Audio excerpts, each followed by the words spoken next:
So what happens if you're given just the equation and you're told to reflect it either vertically or horizontally? No graphing involved. Okay, well, simple. All you're going to do in this case is examine a few things. Remember what you have here. Remember that any kind of reflection deals with what do you have emphasis on, and do a replacement. For example, this has the negative up front, so you know it's going to be a vertical one all the way back from Math 20-1.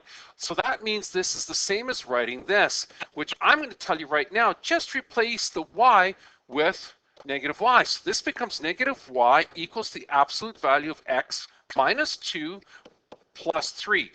Bringing the negative back over by multiplying each side by -1, this gives you this, negative, and then the whole thing has to be changed. This is going to be the absolute value of x minus 2 plus 3. Now, if you distribute this in, look what happens. You cannot distribute a negative into an absolute value. There's just no way that's going to happen. So how do you indicate this? Well, real simple. You're just going to put the negative outside. This tells you take this absolute value and flip it. Okay, but don't forget to take this guy now and put it over there, which becomes -3. Now you're probably saying to yourself, well, wait a second, how can I prove this? There's no way, Remember, all you're doing is you're putting a negative, according to this original equation here, you're putting a negative in front of the f of x. So why don't we just go out and graph it anyways? Let's throw it on our graphing calculator. Let's see what we've got, and let's see how this thing actually works. Okay, so back to the graphing calculator. X minus 2 plus 3, the absolute value. Here we go. Boom. Absolute value. Now, wait a second. Where would absolute value be if we're using that alpha button?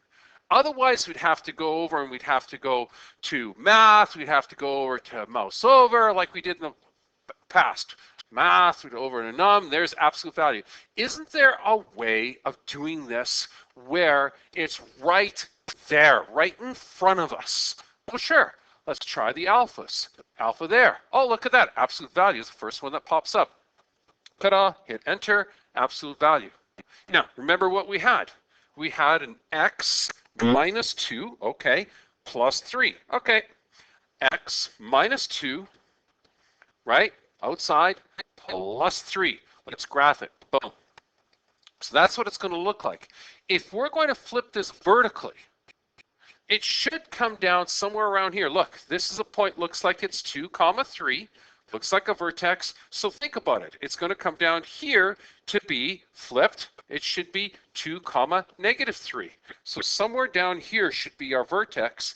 This guy over here is 1, 2, 3, 4, 5 high. So 1, 2, 4, 5. It should be here. So it should look something like that, right? Okay. So back into the y equals 2. I'll get rid of all this stuff so we know what we have, so nothing clouds our judgment here. Okay. Back to here, we have to put a negative, and we're going to varse it, okay? So alpha varse, there it is, negative of the y1. So there's our flip over the x-axis. Graph me, let's see. And sure enough, that's exactly what I had. Oh, how pretty, okay? Now, I'm curious if the equation then that we wrote, which was this one here, the negative x, negative absolute value of x plus 2 minus 3 actually works. Here's how you can do it. Let's go back into the calculator and let's see if we can write that in. I'm going to go into y equals 2. I'm now going to go down to y3. And I'm going to put the negative absolute value. So absolute value is here. Okay, absolute value of x minus 2. Right? And then, of course, -3. Let's see if it works. And if it works, this red line here will be replaced by the black line. Ready? Let's see if we can get it. Here we go. Graph me, baby. And it is. Look how quickly that happened. You may want to rewind this podcast and watch it slowly and watch that red line become the black line. Very, very, very cool stuff. Okay, so we did a lot. Am I going to do that for every single question? Absolutely not. That's just too long. Let's go back to this question and let's do this part. Now, look what happens with this guy. This should be quite interesting. This means that all of the x's now become negatives. You see it right there. So we're going to take every x that we have here and we're going to replace it with a negative x. So the f of x then becomes equal to the square root of negative x plus 1, right? And let's just clean that up a little bit. But it doesn't affect the outside values, minus 5. Beautiful. Okay, let's see if that works. All right, so think about this for a second. We're going to flip this horizontally. Okay, we can do that on our calculators right here. Okay, now to save us a little bit of time, I already put that in here, but now we're going to varse this. Remember, we are looking at what kind of reflection? Well, we're looking at a horizontal. So that means when we choose this in our calculator, we better make sure that we go second, we go varse, okay? Enter the y1, and since it's a horizontal, we have to change all of the x values. Graph it. Let's see what we look like. Look at that. Interesting. Interesting. Now, let's go out to here again, and let's actually plot this guy into our calculator to see if we actually get that line. Okay, here we go. So we got to plot a second square root, a minus x plus 1, and then the minus 5 out there.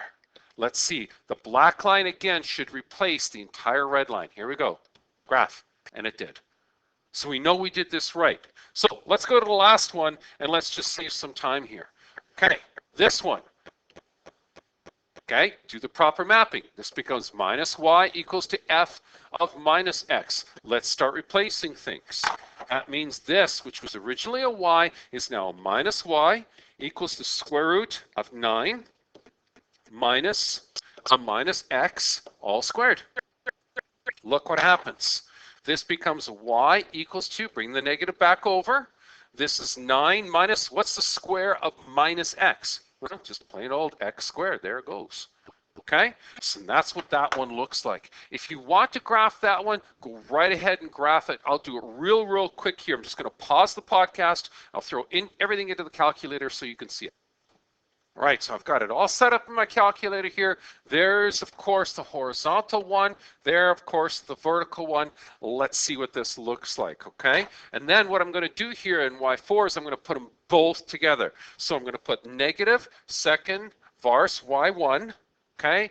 And I'm going to put brackets around that. I'm going to put my negative x in there. So that one's going to do both. So this first one is going to do a horizontal. The second one is just going to do a vertical. And this final purple one here is going to do them both. Okay, let's go. Graph me, baby. Let's see what happens. There's the first one. There's the second one. Oh, my goodness. Wasn't that beautiful? Okay. Really fast. I suggest that you watch the podcast and slow that guy down and see exactly what's happening. All right, folks, well, that's it for this one.